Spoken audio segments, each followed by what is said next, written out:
Hey guys, it's Will with Hong Kong Cinema Appreciation Society. Guess what? Different setup. Maybe you can tell. I don't know. We're not in the studio. That's not a green screen. Those are real Blu-rays behind me. So, due to the coronavirus, I'm at home. I'm working at home. I'm stuck at home. I don't go out that much these days. And as maybe you can tell, I don't know. Do I look scruffy? I don't grow much of a beard, so I probably don't look very scruffy. But the building where we have our studio is actually inaccessible right now. So like the equipment that we have, the cameras, green screen, the lights, like all that stuff, we can't get to it right now. So I bought a tripod, I put my phone on the tripod, and here we are. So what do we have for you today? Ta-da! This is the 88 Films Blu-ray release of John Woo's Hero Shed No Tears. This film was released in 1986. It was shot in 1984. And so I'm going to do what I usually do in these reviews. I'm going to talk about the physical presentation here of the Blu-ray. I'm going to talk about the movie itself and how it looks and how it sounds. I'm going to talk about the bonus features. Before I get into that, I will say that this release, more than anything else I have reviewed for this channel so far, was a revelation for me. Like, I look at this film completely differently now, and I had seen this film a couple times before, and I knew a little bit about it, but not a ton. And my perception of it now is completely, like, it's radicalized, basically. Like, I have a completely different understanding of this film and of John Woo's career, basically. So I'll talk about that when I get into the bonus features. So to talk about the physical aspects of the release here, excuse me.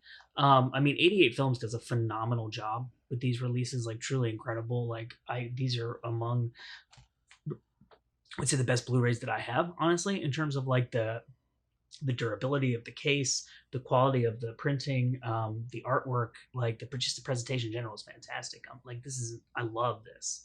The slipcase here, and this was by Kung Fu Bob, R.P. O'Brien, who's done a number of other things for 88 Films, and we follow him on Instagram, and he's awesome, and we love him, and we love his artwork. So that's the slipcase. We bust that open, and then we see artwork again on the inside there. There you go. I'm still getting used to this whole looking at myself while I'm filming thing, because when we're in the studio, you just have the camera. Like, we can put a monitor on it, but it's not really worth it. I just, Mike does all the camera stuff, and he's like, yeah, you look fine. Okay, cool, shoot.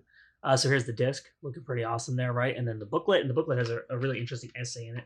And then you have a reversible cover art with the, I'm gonna pull this out for you so you can see it, with that awesome poster there, if you've seen that before. I definitely prefer Kung Fu Bob's artwork on this one, so I did not reverse the cover there. But yeah, and I'll bust out that, because I actually, funnily enough, I was just recently, like it was like a day or two ago, on Instagram, I was having like a little kind of direct message chat with one of our followers who's a huge Jackie Chan fan. And when I mean huge Jackie Chan fan, I mean this guy is like absolutely old school, legit, was a Jackie Chan fan in like the early 80s. Was a member of the Jackie Chan fan club. He told me recently he was actually consulted on the Criterion Collection release of the Police Story films, which I actually have behind me here. As you can see, I haven't even opened it. I just got that like a week or two ago. But he was telling me that when he got he actually just recently got a region-free or multi-region Blu-ray player so that he could watch the 88 Films Jackie Chan releases, and he was amazed by the quality of the booklets. Like how well printed they are, how well, like the details of the like the photograph. This is the essay here, all this text, and then you can see there are these photographs in here. But blur that one out for YouTube. Got some nudity. Please don't take our channel down, YouTube. Yeah, so there you go. So that is the physical presentation. So about the movie looks incredible, and these 88 Films releases, they advertise them as remasters from film prints, and they very much look like really, really well done professional remasters from the film prints. Like, it's the real deal. Like, I don't know what else to say beyond that. I'm not an expert on things like bit rates and like, like that's not. I'm more about the movies than I am about the technical specifications of the quality of the image. However, I do recognize a really well done remaster when I see it, and this is exactly what that is. I think this is a 2K? Yeah, brand new 2K remaster from the original 35mm negatives. So that's what that is. The sound here is really interesting. So there are actually 2 audio tracks, and one is the original Cantonese mono with improved English subtitles, and the other is remixed Cantonese. And I watched this with Mike, who runs 80s Nerdgasm, and then, as I also said, who does all the technical aspects of the Hong Kong Cinema Appreciation Society videos. And Mike, I was watching. I wanted to watch the original mono, and Mike got fed up with that because he thought it was sounded like an old VHS or something like that. And so we switched to the remaster, and he loved the remaster. He's like, "This sounds amazing." This is because he does professional audio stuff, so he's one of those people. And so I was like, "Oh yeah, that's fine, that's fine." But I really like the availability of those old school sounding audio tracks because it reminds me of when I first started watching these movies, or even because I've seen this movie in theaters before. It's a couple of years ago, and John Woo's daughter was actually there at the screening that I went to because she had never seen it before, so she came out to check it out. It just reminds me of that experience of seeing these movies either on VHS or DVD or in the theater, communally or whatever. So it's a lot of these releases that have been coming out have multiple audio options, and I think that's really cool, and I really enjoyed kind of exploring those. So the bonus features and what I said about this being kind of a revelatory release for me, there aren't that many bonus features on here, honestly. There's an audio commentary track by a guy who I'd never heard of before, whose name is, I'm searching for it on here, Brandon Bentley. And he's an Asian cinema expert. He also does something on here called A Tale of Two Cuts. Brandon Bentley examines the difference between the film we know today and John Woo's original work print.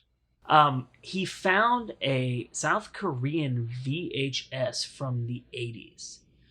And apparently what Golden Harvest did with this movie was, while John Woo was working on editing it, this would have been in, I guess, 1984, they took his work print and released it in theaters in Korea, and that cut came out on VHS in Korea. And it is radically different than the movie that we know. Now, I had known that there were scenes in this movie that John Woo didn't shoot, but I was under the impression that they were mostly just the sex scenes. There's a threesome scene, and there's a nude massage scene, and that kind of stuff. And John Woo doesn't really do a lot of sex in his movies or a lot of nudity and stuff like that. And so I kind of thought that was the stuff that had been shot without John Woo and added into the film by Golden Harvest. And that's true that those scenes were not shot by John Woo, but there is a lot of footage that John Woo shot that was removed and replaced by a lot of the goofy stuff that is in this movie. So John Woo actually tried to make a pretty serious movie that I think would have been a very clear predecessor to A Better Tomorrow. And he was prevented from making that movie. And the movie was turned into basically a ridiculous war comedy. So John Woo has actually referred to Hero Shed No Tears as his real first film. And that's something that's mentioned in the essay here. That's, I think, it's James Oliver or James Olivier is the writer of the essay. And when you look at his older martial arts movies, when you look at the comedies that he directed, Last Hurrah for Chivalry especially, and that's something that Brandon Bentley, who did the commentary track and the analysis of that work print VHS on here, he talks about this too. Last Hurrah for Chivalry, you do see a lot of the themes that we know John Woo so well for in that film. But it's a swordplay film, right? And it's a Shaw Brothers kind of style film. And this is very much like a modern action film with guns, with blood, with just the pacing of it, and the especially the scenes that that John Woo shot once you know what material is John Woo's, and looking at the material from the work print that is included in the bonus features here, you really see the film that John Woo wanted to make, and you really understand this is the missing link, between the old John Woo and the Better Tomorrow John Woo, absolutely and unequivocally. If this movie had come out as John Woo had intended it to come out, I don't think that it would have seemed like A Better Tomorrow just fell from the sky, I think it kind of did for some people.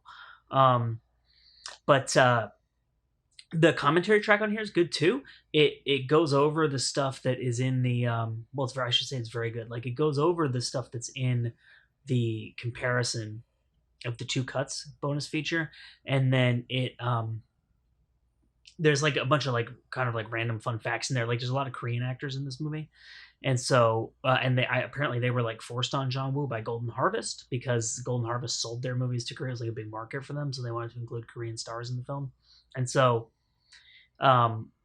with he kind of talks about in the commentary, the film scholar kind of talks about how John Woo wasn't really sure what to do with the like he couldn't communicate that well with the Korean actors, and like there were all these translators on sets because they shot it in Thailand, so you have like people translating from Cantonese to Thai and from Cantonese to Korean, and then there were people who spoke I think French. There are a couple like white actors in the movie who are either English or French speakers, so there's like a lot of kind of that stuff going on.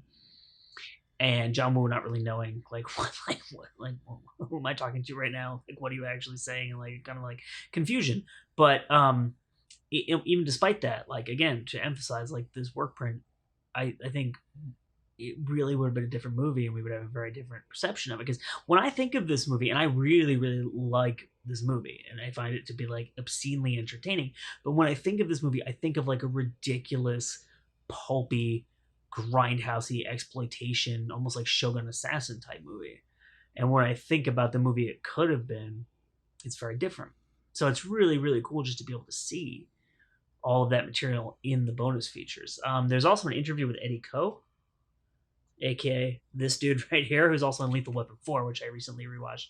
I love the Lethal Weapon movies. Tangent, I won't get into that right now, but he's really like he's very humble and like down to earth, and he just talks about like what he remembers from the set. One of the things he remembers from the set being that they were firing real guns and live ammo, basically, obviously not at actors, but in like the close-ups of them firing guns and stuff. So basically apparently what happened was they did a shot, and John Woo wanted to do another take, and they're like, well, we gotta redo like the blanks and the squibs, and it'll take hours and stuff. And the Thai crew, who was used to working on movies with less safety restrictions, I guess, than Hong Kong films, were kind of like, well, you just use live ammo and we could be ready in 5 minutes. And they were all kind of like, what? Like, can we? Okay, let's do it.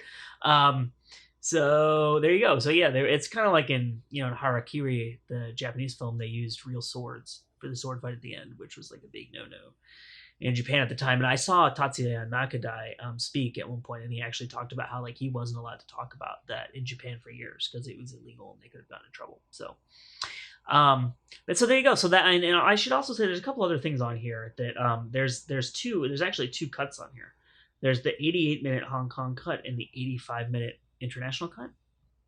And the international cut, I believe, is dubbed. And I'm just trying to see if there's any other like pertinent bonus features on here that you should know about. The Eddie Ko interview is substantial. It's like 20 some odd minutes, I think. Chinese trailers on here, the English language trailer. So this is the 88 films release of John Woo's Hero Shed No Tears. Like I said, the John Woo version was made in 1984. This was released in theaters in 1986 after substantial reshoots and after John Woo became hugely famous because of Better Tomorrow. This is Hong Kong Cinema Appreciation Society. Thank you so much for watching. Please subscribe if you've made it this far from the video. Give us a thumbs up. Let us know what you think about the video, the release, the movie, all that stuff. There's links in the description of this video to where you can buy this movie. We'll put a link to the trailer of the film on YouTube. We do have a Patreon. We're not pushing that too much right now because I understand it's very tough financial times for a lot of people because of what's going on with the coronavirus shutdowns and stuff like that. We have a web store, so I will put the links in there. It's totally up to you. Check it out if you feel like it. Thanks again so much. My name is Will. This has been Hong Kong Cinema Appreciation Society, and we will see you next time.